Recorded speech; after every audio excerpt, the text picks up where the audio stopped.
Hello, everybody. It's 1 o'clock. It's Wednesday. It's hump day. Got my boy Anthony with me from NHL.discussion. Find him on Instagram, as well as me, Theo Tuckaluk, here in Winnipeg, Manitoba. Let's get on the light and the lamp session live here as we discuss a couple of good topics. Anthony, are you upset about last night's game? Well, I like that it's a 3-game series here because everyone is talking about how this is going to be the measuring stick game, and we're going to see who most people consider the top 2 teams in the Northern Division going head to head. And so, when you get a game like this, where, in my opinion, the Leafs should have won that game. I think they dominated the play. In my opinion, I don't know if you think otherwise. I think they outplayed the Jets for sure. But Hellebuyck stood on his head and got the Jets the victory. So I'm really happy that there's 2 more games that we get to see these 2 teams face off against each other.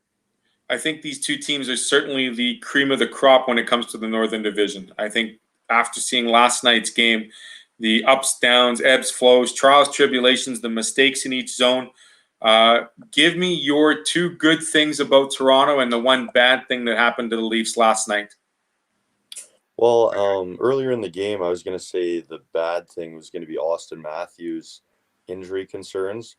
And he did score 2 goals, which is now he has 20 in the season, which is 5 more than anyone else in the league. But I thought he was pretty quiet despite scoring 2 goals. And that top line for the Leafs has cooled down quite a bit the last week or 2, considering the rapid pace they were on before. So that was going to be a negative, but scoring 2 goals, I guess I can't complain too much about a player if he scored 2 goals. Anderson's back from injury. He played all right. I guess what was really the deciding factor here was Matthews kicking a goal into his own net, which I guess it's just one of those weird games where a bounce like that can decide things. I mean, his position in that play, I mean, Austin Matthews scored 3 goals, 2 for his team, 1 for us. Yeah. And us being the Jets. I mean, he's trying to hacky sack that last one in. I don't know why he's got his flamingo leg out there deflecting that play when there's nobody else in front of the net and screening his own goaltender, trying to do maybe too much perhaps. Other thing I got to say to you, he was the last man in the zone where a defense would be. Why was he so low? Only he will know, right? I thought he would have been advanced. I thought he would have been wanting to move the puck out of the zone. I thought he would have been maybe 10 feet up on the play. I will say this, number 1 good thing for the Winnipeg Jets, they showed that they were resilient. I mean, they were down 2-1 after first period. They got outshot, outplayed in that first 28 minutes of that game, the first period, and about 8 minutes of that second. That second frame, you started to see the tide turn, and then you saw Winnipeg take over when they finally got that 4-2 lead, and they stuck with it in the third. And I'll give you another thing. It's something with Connor Hellebuyck. He's really, really great at the end of the game if he gets enough warmth. Once he gets heated up, he's fine. He let in 2 goals in the first 7 shots, and you got to ask yourself, is this going to be another bloodletting like Montreal they saw Saturday night? I mean, Hutchinson was not sharp in Saturday. That first goal that was let in Montreal, the carom off the boards right in front. Nathan Beaulieu trying to block the shot. Josh Anderson's a wide open net. Some similar things happening with Zach Hyman. I mean, you can't blame Hellebuyck on that play because Kyle Connor has Zach Hyman from the red line all the way into the zone. And he just stops skating and gives Zach Hyman the inside lane. Kyle Connor skates with him. Zach Hyman doesn't have a free run to the net, doesn't have a backhand. It doesn't become 1-0. Zach Hyman did impress me he was probably one of the better forwards for the Leafs last night. The other great thing was fine. Go ahead. Oh, I was just going to say about Zach Hyman, too, that this isn't just a 1-game thing. It seems like lots of games he's one of their most noticeable players or impactful guys. He is. I mean, he's definitely taken that role of a top 6 forward to the best potential opportunity for him. He's outplaying John Tavares. He's outplaying Mitch Marner last night. He's outplaying Nylander last night. I mean, he was probably the second best forward on that line, probably the best skating forward in all of Toronto, even though he only had 1 goal and Matthews had 3, 1 for us, 2 for them. I'm going to continue to say that just to rub it in a little bit, Anthony, because I do believe that. I'm glad Josh Morrissey finally got off the schneid. He's got his first goal of the season. It only has 10 points in the year, a bit of a down season. He's probably taking a different style of role, but the Jets showed resiliency. They showed an identity that they were able to not – they still can't play 60 minutes, but when a team is down, like the Leafs are, having now lost 3 in a row, they took advantage of that. And this middle game on Thursday night is going to be that benchmark game, whether or not Toronto's able to get back off the schneid and get a win, come back and play a better game, or is Winnipeg still going to control this? Because Toronto's now won, I think, 7 of the last 13, so they've got a little bit of an edge over Winnipeg. Yeah. Will this continue? We'll find out in the next 2 games. Yeah, I'd say that I see quite a bit of a stylistic difference in the 2 teams, and that's why I still think the Leafs are. I'd still have them a large step above the Jets in terms of how I view the division. And so this is because especially last night, I see the speed that the Leafs play with. I think that lots of the Jets just can't quite keep up to that. Okay, I'm going to stop you right there because in the third period, that third line of our Jets outdid the third line of the Leafs, and that was a big difference. Mm-hmm. I mean, Andrew Kropp scores on the power play, but Mason Appleton's goal was a thing of beauty, probably the best goal of the night. And they really showed that they are a much better skating third line in the last half of that game compared to the Leafs. Now, prove me wrong. I think I'm going to disagree. I like the grit. I like the physicality. I like how they grind down the opposition. And yeah, Appleton does play with some speed. Kopp has some speed. But I saw the Leafs draw multiple penalties by moving their feet, going to the outside, especially on the Jets' blue line. Some of those depth guys aren't quite as quick on their feet, and so I think I saw that get exposed quite a few times. And then the other difference I see, how I see the Leafs ahead of the Jets, is just the crisp passes, and especially on the power play, how the Leafs is just so impressive. It goes cross-ice pass here, cross-ice pass there, just almost without them even looking or without them even trying. It seems like they're almost not even trying. And then the Jets, Kevin Sawyer, I heard on the broadcast, I forget the exact term he used, but it was something like hacking and whacking and scrambling defensively.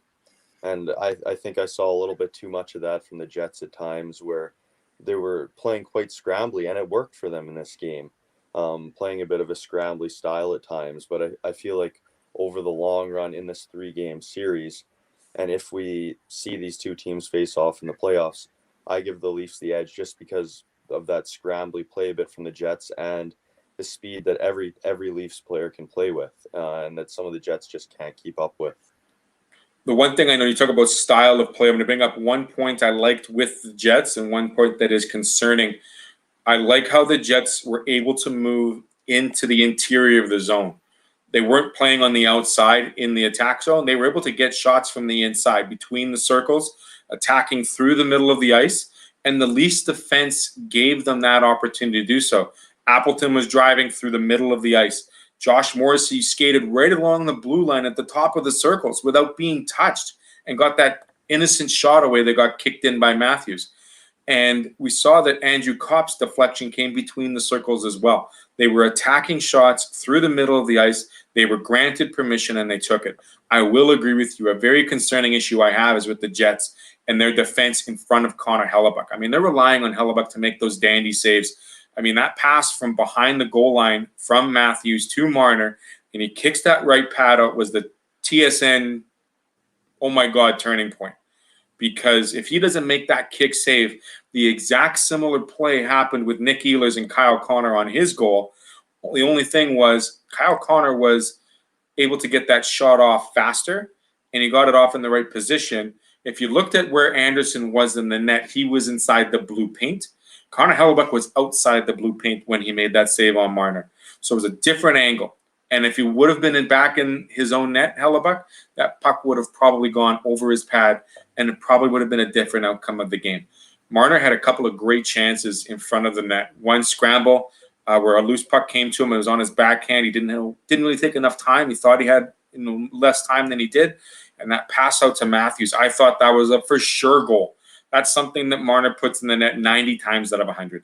A little bit concerning. It almost looks like pond hockey, stick hockey in front of Hellebuyck at times, where they're just doing the stick check, the poke check. There's no bodies taken.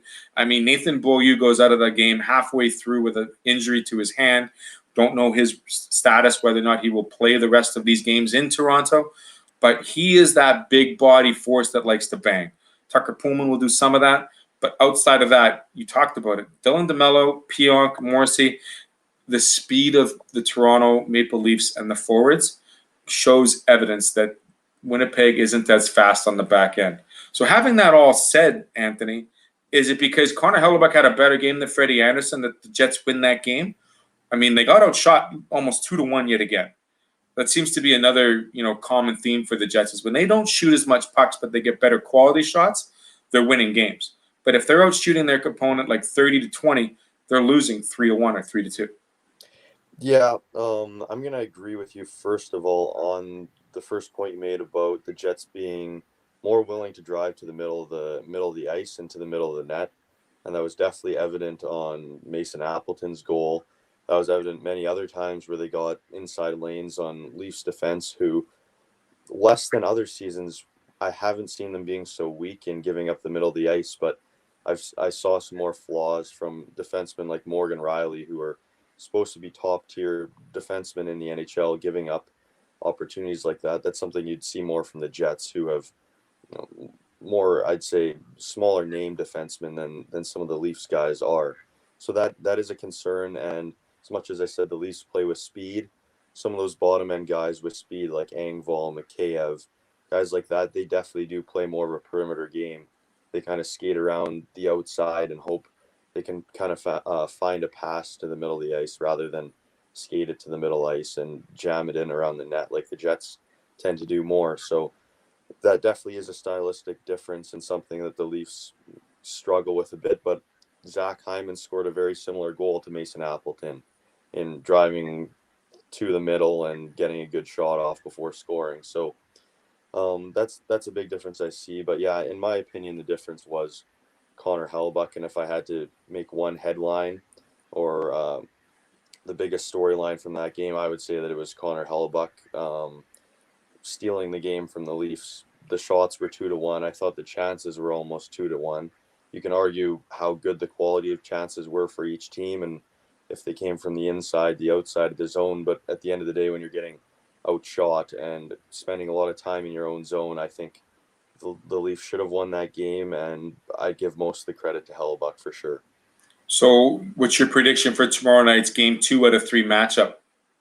Well, you know what? The Leafs have lost 3 straight now. I think the Canucks shocked them a bit, but I wasn't too surprised. They lost 2 straight to the Canucks. They seem to take a lot of games off against the lower class teams like the Senators and the Canucks. But they've lost the Senators twice already this season as well. So I don't know. I expect them to come out just as strong, or if not stronger than they did last night. And we haven't really seen Hellebuyck string together multiple terrific starts in a row this year. I think we've seen flashes of it, but we haven't seen it consistently game in, game out. So I don't know. I think I'm expecting the Leafs to show the Jets something in this next game. Do you think both coaches use their number one goaltenders tomorrow night, giving them a break, or do you think Brossoit and Hutchinson gets a start in one of these 3 games? You know what? There is a bit of a gap between all 3 games, and I think both coaches really want this to be a measuring stick series to see how the top 2 teams in the division are stacking up. And I think I was a bit concerned about Austin Matthews playing when he said that his wrist has been bothering him since he came back from injury. And I was almost thinking, I'm not sure if he should be playing under those conditions. But clearly the team and he really want to be playing against the Jets. And I feel like the coaches are both going to want their number one netminders in there as well, especially with Anderson having missed some time due to injury. I think maybe they give him a night off, but I think the Jets have to go back with Hellebuyck, and I'd expect the same thing from the Leafs. Okay, so you're a Leafs fan. You're hearing that news about Austin Matthews. His wrist is sore after taking 3 games off. Wouldn't you rather have a better 100% Austin Matthews in May or June? and allow his team to get, focused and see how they're going to play without him? I know as much of a measuring stick these 3 games are, but I mean, isn't this concerning that you're pushing your all-star player who's got he's leading the league in goals. We know he's a fantastic player, but don't you want him healthy in the playoffs? Oh, I couldn't agree more. And that was kind of what I'm saying is that are these 3 games against the Jets that important that you maybe risk him not being 100% for the rest of the year, or you risk that he breaks that wrist or strains it more than it already is, and now he's out for a month, or and in a season that's this quick where we're already coming down on less than 2 months left, if you miss 2 weeks, you're missing a big portion of the season. Luckily, right now for the Leafs, they're on a very light part of the schedule. I think they only play 5 games in 13 days or something like that. So you'd think, okay, well, you give Matthews 5 games off and he has 2 weeks to heal that wrist. Where later in the season, if it's still bothering him, maybe he misses 3 games and 4 nights in what could be a division deciding game. So I think I'm not sure about this decision. Obviously, I'm not a doctor. I'm not one to give medical advice, but at the same time, certainly it concerns me for sure. The fan medical advice says take him off for the 13 days and tell him to get his rest better. You mentioned the schedule right now for the Leafs, 5 and 13. The Jets are completely the opposite, where they have 3 back-to-backs, 2 sets of 4 games in 6 nights. Thankfully, all of these games after this weekend don't involve Toronto. They don't see each other till the end of March. So that might be the next measuring stick at the beginning of, or late of March, beginning of April. So time will tell. It should be a fun couple of games left against Toronto before we get on to the rest of the schedule. Last takeaway on this game before we move on. I don't know. I'm just excited to see the next 2 for sure, and see how the Leafs respond and see if the Jets can, when they outscore or outshoot team or get outshot 2-1 against lower class teams like the Senators and the Canucks, you're thinking, okay, well, they're just not as skilled as the Jets. But when this happens against one of the biggest offensive firepowers in the league, like the Leafs, and they still manage to win a game that they're outshot that much, it's definitely interesting. The Winnipeg Jets have yet to lose back-to-back games all season. And just like last year, Connor Hellebuyck has faced the most shots in the NHL once again, outdoing the next goaltender by like 84 shots, which is pretty impressive. Let's get our papers out, Anthony. It's time to talk All-Stars. And which division would you like to start with? Should we start with Western? Let's get with the Western. Let's start with the West. Is it the best? Not really. When you think about points and you think about, I had to scramble a little bit. And I've got a couple of dark horses if you'd like me to get going on this. Yeah. From the West, I went somewhat, I'm not going to lie, some of my parameters here was who's leading the league in points in their respective teams, but also which could be a dark horse. So I've got Anze Kopitar, Mark Stone, and Ryan O'Reilly as my line 1 out of the West. And then I have Mikko Rantanen, Connor Garland, and Cale Makar as my rounding out for the other 3. So I only have 5 forwards and 1 D. My goaltender is Marc-Andre Fleury. Who you got from the West? Okay, I've actually got very similar. Oh, you didn't. Yeah. So on my first line, I've got Anze Kopitar, who's been terrific with the Kings this year. Mark Stone, who's been the Golden Knights MVP, save for their goaltender. And then I've got Cale Makar as my defenseman. I wanted to go with 2 forwards, 1 D on all of my lines. So that's going to be number 1. Then I've got Mikko Rantanen from the Colorado Avalanche. He's been leading their team in points. And then my dark horse, kind of to go along with yours, is Kirill Kaprizov from the Minnesota Wild. The rookie. Yeah, he's really turned their season around. He's been great. So I feel like maybe he should get a nod. And then my final defenseman, I was considering between Cale Makar or Shea Theodore. I ended up going with Cale Makar. I know he's only played 15 games, but he's got 14 points. He's been spectacular, so I've got him there. Once he gets some more games played in, I think he's going to really jump up on the Norris Trophy rankings once again. And then my goaltender's Marc-Andre Fleury who has insane numbers so far this season. Yeah, I mean, Andre Fleury is leading the league in save percentage and almost, I think he's winning in shutouts as well. So huge props to him. It's also been the fact that the Golden Knights have had to rely on him because Robin Leonard's been MIA for the last little bit. He just hasn't been his same old self. Any thoughts of Grubauer getting in there, or has he just not played as well as Marc-Andre Fleury in net? Grubauer's definitely there, but you just look at Marc-Andre Fleury's stats, the save percentage, the amount of goals he saved above how many he was expected to, and I think it's a no-brainer that it has to be Fleury. I like your Connor Garland pick though. Definitely is a good sleeper. He's one of the Coyotes' best players, if not their best player, and I've certainly been high on him the last few seasons. So I like that you sneaked him in. Yeah, he's a little bit cheeky. He's a little cheeky, and I think he'd enjoy the fact getting into that highlight weekend of an all-star scenario. You'd have some fun with those vets too. It'd be good to check out. Yeah, let's go to the other coast. Let's go to the East Coast. A lot more skill, perhaps, maybe not. You give me your rundown, and then I'll follow off with you. Okay, so on my first line, I've got Nicholas Backstrom from Washington, who has 29 points. He's up there with the league leaders. Then I've got David Pastrnak.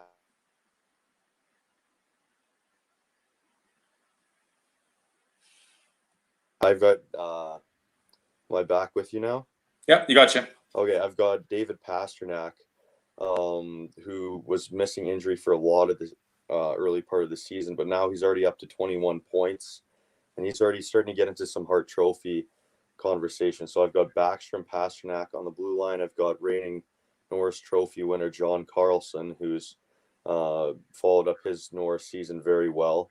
And on my second line, I've got Brad Marchand, James Van Riemsdyk, and Charlie McAvoy to round that out. So Charlie McAvoy with the departure of Torrey Krug, I think he's been very good. And then in net, I've got from the New York Islanders, Semyon Varlamov, who with the Islanders, it seems like whichever goalie they have seems to fit into that system and play very well. So that's what I've got from the East. Again, very similar names that I have on my list. We agree with Nick Backstrom. I've got a little bit of change. I've only got one Bruin, and that's Brad Marchand, only because he's been the most consistent. I know Pasta's been gone, but Pasta was the February Player of the Month out of the East, so that's, he's playing top-notch, top-level hockey right now. I have JVR on my list as well. The two names and I also have John Carlson. I only took one defenseman as again because I figured I'm going to put in a tried and true veteran. I know he's not had the greatest of year, but he certainly is an all-star, perennial all-star, probably still one of the best players to play this game in the last decade. That's Sidney Crosby. I still have Sid on the East Coast playing well. He's doing fairly decent. He's got 24 points this season thus far. And I'm also throwing in Matt Barzal for a little bit of electrification, only because he's been lights out with some gorgeous goals the last couple of weeks. And he really is that offensive soul for the Islanders. And I have the same goaltender as you, Semyon Varlamov. If I could have one more line, of course I would include Pasta in there, but that is my 6 rounding out from the East. And if you want to win in a 3-on-3 game, I'd definitely be putting Matt Barzal in there. And his stats are definitely a bit deflated just because he plays on a defensive style team. And yes, you can't go wrong with Sid the Kid. He's still the leader, still one of the best players in the game.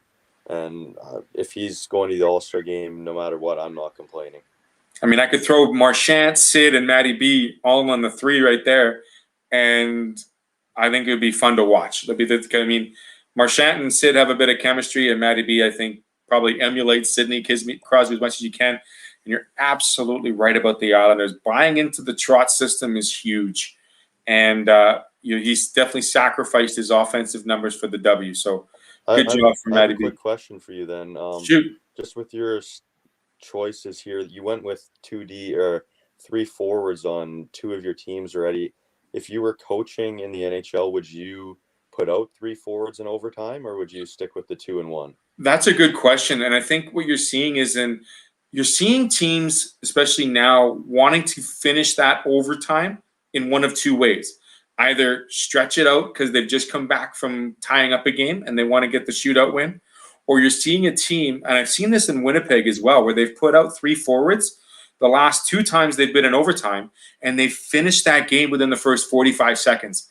PLD did it once, and I think Ehlers did it a second, or Stastny did it a second time when Ehlers took that shot. So you had 2 overtime 3-on-3s with the Jets, and each time Paul Moe puts out 3 forwards. I like the 3-forward aspect as long as one of them is considered defensive-minded. So I couldn't see myself putting out, Kyle Connor, Mark Scheifele, and Nick Ehlers, because I don't have a defensive position there. I could see you throwing in a PLD. I could see you putting in an Andrew Kopp in there, perhaps. Starting with a third line of Kopp, Lowry, and Appleton might be a fun thing to do if you really want to try something. Would I try it? Probably not, because we only have 32 games left in the season. But I would put out 3 forwards for that first 35 seconds, and then make sure my second line combo definitely has a defenseman in there. Yeah, I was watching the Sabres and Flyers last night. That game went to overtime. Yeah. And I just saw this stylistic difference between the two. Every time the Flyers got the puck, they'd race down the zone, go for a chance. And every time the Sabres got it, they'd float out of the zone 4 or 5 times, wait. And even the 2,000 fans that were there and Wells Fargo Center there in Philadelphia, they started booing them every time they'd take the puck out. And so I'm almost saying if I was a coach, I'd be saying, okay, get possession, take it out, and then let's get 3 forwards on the ice before you attack. Maybe you don't start overtime with 3 forwards. Maybe you get that zone possession, and then you throw your best 3 forwards on the ice and see if you can get a quick goal. And I'm not saying that all of these NHL players played roller hockey once, but when I was coaching roller hockey in the States, that was exactly what they would do, is they would get possession, recycle 3 forwards or 3 offensive-minded players, and then attack. And at the same time, though, it gave the other team enough time to switch some defensive players. So each team was playing that same style, that same philosophy, which was interesting to watch. And we're starting to see that in the NHL. I still think what it comes down to is catching a team in an odd man rush or an odd trad scenario, where if you can have an ability to get a 2-on-1 or a 3-on-2, you need to take advantage of that right away. Yeah, and one thing that happened with this Sabres thing, where they kept on going in and out in the zone, passing it around, is they got a Flyers forward Joel Farabee out there for a 2-minute and 45-second shift. That's just nuts. And so I think that's another smart way of playing a 3-on-3, is really grinding down those opposition, because even a 40-second shift in hockey, you think 40 seconds isn't that long, but you can get pretty gassed in that amount of time. So by 2:45, I'm sure he could barely move. So yeah. And you've played 60 minutes beforehand too. Yeah, exactly. So it's definitely an interesting strategy. Let's move to the Central, my friend. I will go first. Again, I took 5 forwards and 1 defense. My 1 defenseman is Victor Hedman, hands down. Forward-wise, Philip Forsberg, Braden Point from the Lightning, Sebastian Aho, Patrick Kane, and Johnny Huberdeau. I think all of those players are rightfully having tremendous years, all above a point per game or near a point per game. Patrick Kane has been lights out. He has been the all-star of that Central Division since day one. Without him, Chicago is in the basement with Detroit. And then who's your goalie there? This is where I'm having issues, because Vasilevsky has been phenomenal all year. He had a string of 4 shutouts almost, or 3 shutouts back to back to back. But James Reimer, I mean, here's a guy that's a Manitoban, a little bit of a homeward pick here, but his record is fantastic. And he's really played a good chunk of the games for the Canes. And I think he's one of the reasons why. I mean, granted, Rod Brindamore's got a great team in front of his netminder, but James Reimer might get a nod, but Vasilevsky takes my spot. Yeah, I like that you were trying to fit in some of those sleepers as well. I wanted to do that as well. But I think Vasilevsky's just been far and away the best goalie in the league this year. So maybe if Reimer was in another division, maybe he'd get some votes there. But I think you have to go with Vasilevsky, and that's what I did as well. For my first line, I've got Patty Kane. I've got Victor Hedman on the blue line, and then I've got a guy who you don't have on yours in Alexander Barkov, who he's up there with 27 points. I think he's also perhaps the favorite for the Selke Trophy as the league's the best defensive forward. And so I'm definitely going to have him in my first line. Then on my second line, I've got Jonathan Huberdeau, who's following up with another great season, as well as Philip Forsberg, as you have. I think he's been spectacular with the Predators. He's been probably their best player in what's been a completely miserable season. And then my second defenseman, I've got Dougie Hamilton. Obviously, you only have one D-man. I was really struggling to find that second D-man for the Central Division. I really wanted to fit someone from the Hurricanes blue line in there just because it's so good, and Hamilton's up there with 18 points, but you could really interchange him with Jacob Slavin, Brett Pesce, who've both been excellent for the Hurricanes as well. Yeah, I mean, you took two Panthers in Barkov and Huberdeau. I mean, I couldn't take two only because I saw someone from Tampa outside of Kucherov and Stamkos has to be leading that team, and that's Brayden Point. And he's doing a really good – he's following up what he did in the playoffs just with more regular season action. He's playing fantastic. I mean, great picks all around. Couldn't agree with you more in the Central. We didn't pick anybody from St. Louis. I guess he's West. Sorry, he's in the West. My apologies. Yeah, I think Dallas is in the Central, right? Yeah. Mm-hmm. Nobody from Dallas. Is that a cause for concern, or is it just something where they're finally starting to heat up as a team? Yeah, they've been quiet, and I think with Sagan injured, they don't have that bona fide star player. Maybe you could have expected someone like Miro Heiskanen, and I considered John Klingberg on the blue line, but I don't think those guys have been quite on the level of Hedman or Hamilton. No, not at all. Yeah. That's this would be if you mentioned Barkov and Selke. Did he win the Selke last year as well? No, that was Couturier won last year. Okay, right. So I'm not sure if he's won before 100%. He was in the voting though, wasn't he? Yeah, for sure. Yeah. Mm-hmm. No, he's a centerman that's definitely playing good hockey. Certainly, I thought for sure Florida would have picked up Laine, but clearly not a good move in Columbus. We'll get to that in our last segment of today's show. The last but not least, the Northern Division. This one is riddled with point leaders. I mean, does it surprise you that the North Division has all of these leaders in points? I mean, Draisaitl, McDavid, Marner, Matthews, Scheifele, 5 of the top 7 point getters are in the North. Well, I think I was surprised, and then I looked at trying to find which defensemen and which goalies I would fit on this team, and I had a hard time looking for lead leaguers in any of those categories, especially in goaltending. So when you consider that, I'm not too surprised. So I'm really interested to hear your list, see if you fit any Jets in there. I have one Jet. I did. I have one Jet. I'm not exactly sure if he's who you'd expect, but I'm interested to see how we compare here.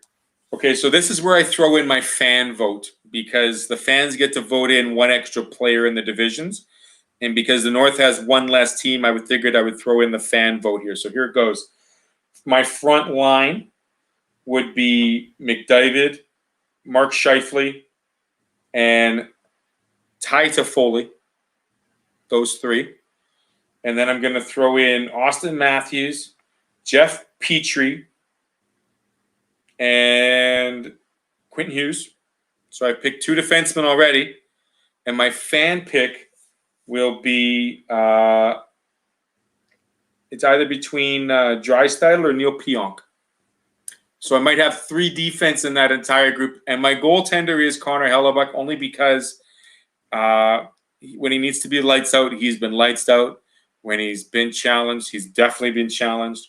And he has faced the most shots considering his goals against and his save percentage. That is my list. Okay, so on my first one, I went pretty much star power here. I went Matthews, McDavid. I went Jeff Petrie on my first unit. On my second unit, I've got Draisaitl, Marner, and my second defenseman's Neil Pionk.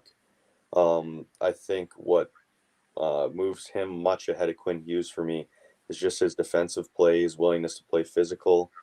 I like Pionk. I think Hughes has put up the points this year, which I guess you want in a 3-on-3 competition, but I think he's struggled defensively, so I wouldn't have him on my list. in terms of my goaltender, I was waffling. Should I pick Connor Hellebuck just because he's been so up and down this season? I ended up going with Thatcher Demko from the Vancouver Canucks, who actually has very impressive stats considering the Canucks are having an abysmal season. And he's definitely outplayed Braden Holtby so far this year, the big free agent that they signed, thought would shore up their issues. But it's been Demko who's been their better goalie. And so that's going to be who I pick from the North. Yeah, I mean, Demko is definitely my number 2. When you look at the other goaltenders, Carey Price is not there. Jacob Markstrom, sort of, but not quite. Freddie Anderson's been injured, hasn't been as consistent, even though he's got tremendous firepower in front of him. Yeah, similar ideals. I like the North. I had to go with extra defensemen because it was my last division. I only took one out of the other 3, so I had to pony up on the North just because I want to see the other teams see how well offensively they could do. But I still think the North has a lot more firepower than the rest of them. I really wanted to fit Nikolai Ehlers in there somewhere with his speed and the season he's been having. But when you have so many scoring leaders from this division, I just didn't think it was quite possible. So we're good with the All-Star picks. We're good with the divisions. Any other people of mention or any players of mention we should mention from all of the other divisions in the 4? Well, definitely Ehlers is one guy I wanted to fit in there for sure. I agree with Connor Garland as well, with someone who I'd like to get in there. I'm happy I got Kaprizov into my list. So those are kind of a couple guys who I really wanted to fit in somehow. Well, good lists. If you like them, let us know. Give us a comment. Give us a like. See what's going on. Let's hear your list as well. I mean, there's no All-Star game. And there's no break for these teams, which leads us into our last headlines section. Do you think the players are missing a bit of a 4 or 5 day game break right now? Well, you know what? A bunch of teams kind of had that break with COVID delays. But I guess when you're cooped up in a hotel room, it's a little different than being able to go on a 4-day trip to the Bahamas or whatever. So, but I think they're used to the grind by now of not being able to see their families as much. I know that's something you can never get used to, but it's been something that's happened for almost a year now. So definitely with a condensed season, it's going to be tough, and we've seen that from teams at times going on 3-4 game slides. But yeah, I'm not sure it has the biggest effect in the world. So let's get to number 2 here on our headline list. Daryl Sutter. We've seen 2 coaching changes in the Northern Division, one in Montreal, one now in Calgary. Did you expect a zero tolerance from Daryl Sutter? Of course. Do you think this team will buy into that type of mentality, that old school style of coaching? I'm not going to lie. I thought it was a joke when I first saw the tweet that Daryl Sutter's returning. I thought he was long done his coaching career, but it's an interesting move. I love Daryl Sutter with the Kings. I loved that LA Kings team when they won 2 Stanley Cups. That was such a great team to watch, and how they went from a just okay regular season team to so good in the playoffs. So I think some of these guys like Monahan's, Gaudreau's, guys like that from the Flames need a bit of a kick in the butt. And they need to play with a bit more fire like Matthew Tkachuk does and other guys like that.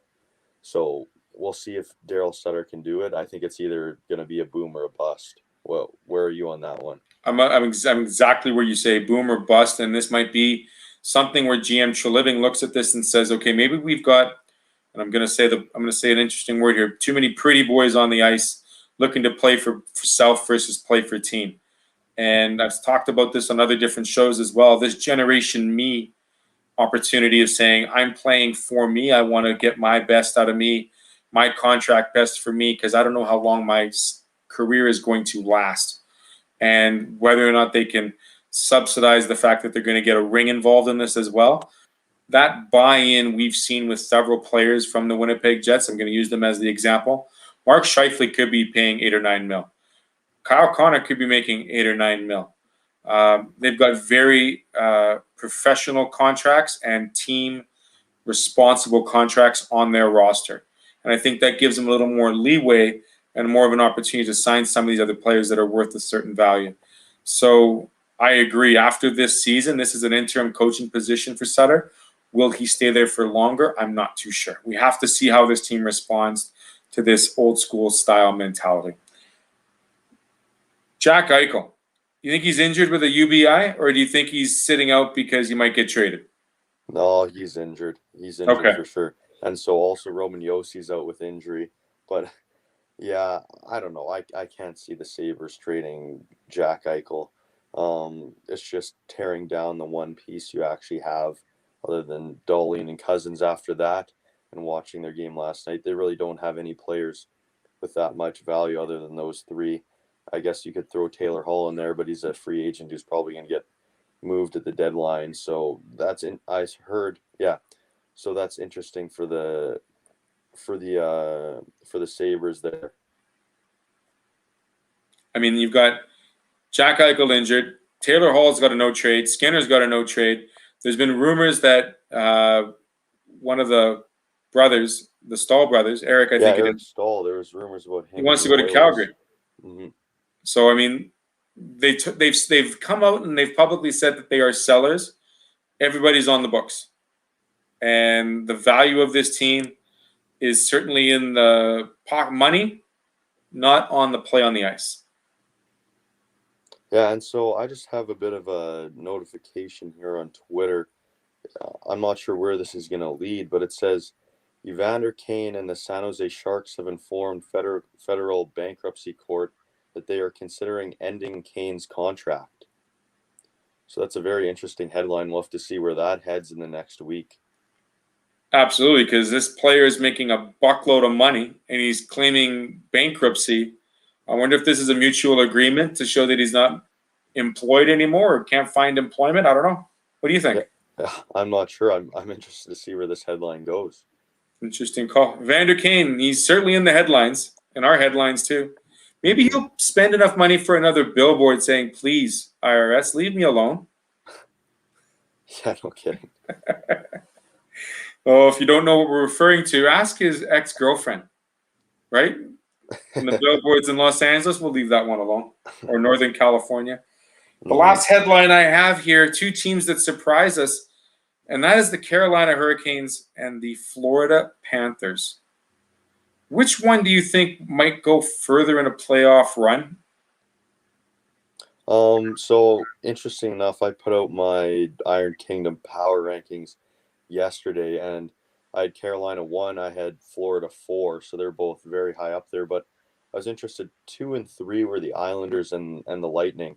And what's interesting, all these four teams are pretty small market when you consider Carolina, Florida, New York Islanders, whichever other one I said there. They're all very small market. And I wonder if this is affected by the salary cap, where almost every team is spending the same amount of money, and this is letting the smaller market teams be near the top of the standing. So I don't know if that's what the NHL wants, but that's where they're at right now. But in terms of those two teams, I'm taking Carolina just because of that blue line. I think the Panthers still have some issues back there.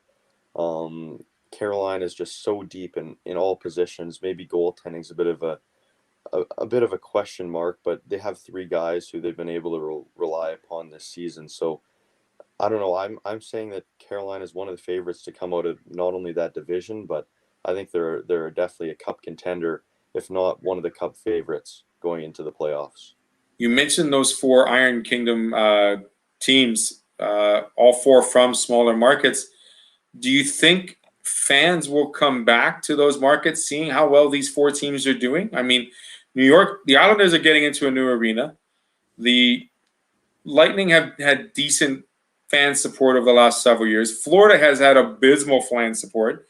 There's so many memes and jokes about only allowing 2,000 fans into stadiums or to rinks, but that's the only amount of fans Florida gets anyway for their home games. And you mentioned Carolina. Carolina's got, they probably have the best fan support of those four teams. Do you see in Florida especially, do you see fans coming back to support this NHL franchises?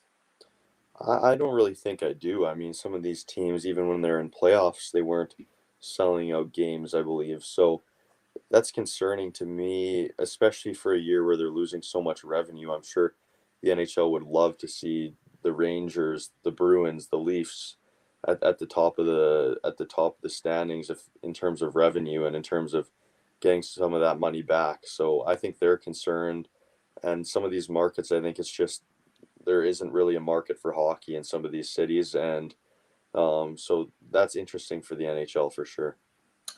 Well, those are my headlines. Any headlines you have coming up, Anthony?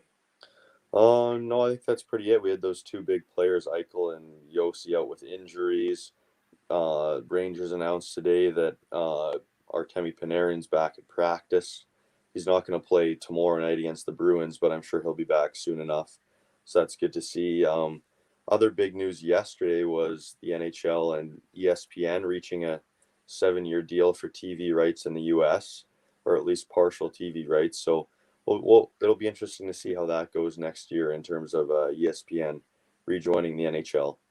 I wanted to mention that one, but leave it off the books because, like you said, it's partial TV rights. Who else is going to jump in the game below the Canadian border, U.S. border? And we want to see how this is going to work, whether or not it's going to be strictly ESPN. Will it be their ESPN Plus, their streaming services, as well as will it include ABC games? We don't know. Mm-hmm. So I'm waiting to see some more details on how that deal, $3 billion, is that right? No, $2 billion. I didn't hear the exact term. 7 years, $2 billion is going to be the amount. So roughly $300 per year in TV revenue for the NHL. So and that's huge because I think NBC had exclusive rights and they were paying $200 million a year. So if they can get someone else on board for another $300 million a year, that's almost tripling their income there. So that would be huge for the game. No doubt, big revenue spot when the teams need it the most. Anthony Jacob, check him out on Instagram at NHL.discussion. Follow me on Twitter at Theo Sports.